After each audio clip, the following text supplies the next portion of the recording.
it wouldn't have the same impact without it.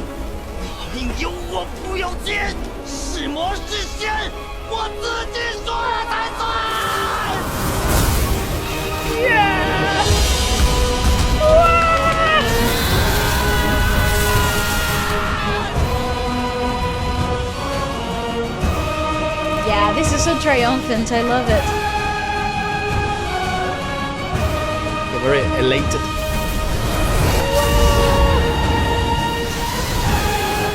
How cool is that? They want to defy the gods. It's interesting that they depict him as a child. Oh wow! What a sick stuff. Oh, see fate entangled with the choices of the gods. That's quite clever imagery. Well, it doesn't kill him. That's why there's a second part. Oh. Hey. Ah, he Precipitation, melted the ladies and ice. gentlemen. No, he's melting the ice with his fire. The ice from the god? The dragon god? Fish. What Oh. the fuck? It's raining fish. 为何不是？我说过，你是我唯一的朋友。 Is that a little girl or a boy? He's a boy, I think. How cool is that? I love the dynamics of that soundtrack. They're so incredibly impactful. This is why fire. this is one of the reasons why people sort of like overlook soundtracks in films. Agreed. But I think they're such a pinnacle, life-breathing essence of cinematography, because for a lot of the films that you are your favorites, that you sort of love the most, the reasons why you are so incredibly connected with it emotionally, or the storyline, or whatever the acting or the animation might be, half of that emotional impact comes from the direction of the music. Agreed. So the music dictates how you should feel emotionally, and in this particular scene is so seemingly perfectly done. Agreed. That you don't even notice at some points the impact or the pressure or the sort of dramatic effect that the score is having. The release of tension comes through the music score, the amplification of tension through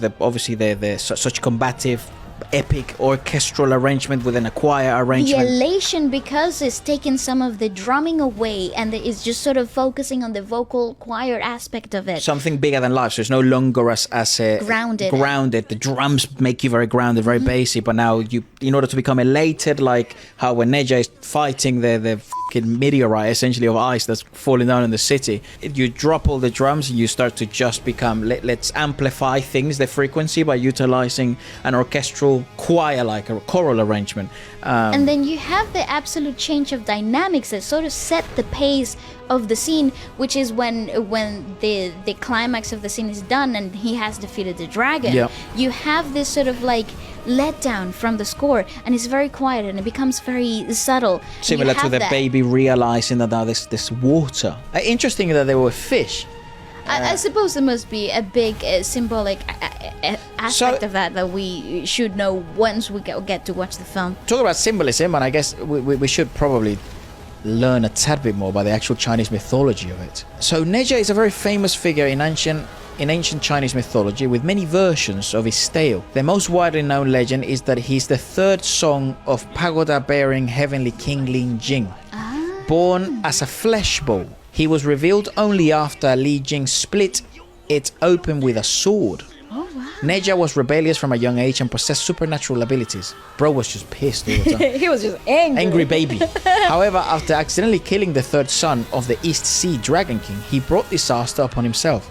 To avoid implicating his parents, he chose to return flesh to his father and bones to his mother, atoning with it with his life. Oh my god! Later, he was resurrected with the help of Taiji Shenren. That's very symbolic atonement, though. That, like, Brutal, no? ashes to ashes and all that. That is Ash- very symbolic, and Flesh sort to of- father, bones to mother. It's sort of quite philosophical too. You Well, know? it's mythology, man. like You wouldn't presume anything like that from China. You wouldn't presume anything shallow from Chinese Oh mythology. yeah, that's for sure. So many things here from the West got taken from Chinese mythology, and their roots are so deep. Anyways, it is essentially the core spirit of Neja is defying fate. He is a defier, a rebel, essentially. He refuses to accept his predetermined destiny, dares to challenge authority, and ultimately earns respect and recognition through his own efforts. Correct. The Yes. spirit not only reflects Neja's personal growth, but also embodies the spirit of resistance in traditional Chinese culture. I would presume it's quite a common theme, it seems. The foolish old man. So, other Chinese myths that reflect the spirit of resistance include the foolish old man that moves mountains, an old man who vowed to level the mountains to create a path. Kwafu chases the sun, so a giant who... and in terms of direction, so the screenwriter was Jiaoshi Yang Yu, and he was the screenwriter and director of Neja. Phenomenal. He is not professionally trained in animations, but he pursued it as a passion. Wow, imagine that. That is a very talented dude. He resigned from his job and relied on his parents for support while dedicating himself to animation creation. And during these difficult times, it was his mother, unconditional trust and support, that sustained him, much like the Nesha in the film. You know, shout out to moms. Eventually, he achieved very, very popular fame because of Birth of the Demon Child, Nesha, and realizing that his animations sort of led him to this dream. He has become now a role model amongst many animators, and he is probably one of the most successful animators in China at the moment. It's very stylistically distinct. Correct. And I think that's exactly what sets it apart and draws you into this reality. I personally love a good animation, and I think this sort of like So many people set the bar so high for in expectations of what a hero story could be, a sort of like fundamentals of a character that have been told in history before, and they're sort of familiar favorites, and you're bringing back core values of the Chinese perspective in a way that is so modernistic and so accessible. I think in the West there is a lack of animated movies Yes. that have world-class background music scores and just music scores overall with songs that are award-winning. And you can notice this because if you go on, Western social media, Instagram, TikTok, Facebook, all this stuff, people make their own edits of the songs of the movie scenes. Like Kung Fu Panda is a good example of that, and they put songs that they think fitted better. And actually, to a certain extent, sometimes they're better than the actual music compositions that were in the original movie. If you look at then, obviously, anime is very popular in the West because of Japan. I think if you look at Black Myth Wukong, which has obviously caused a ton of havoc in the gaming industry internationally.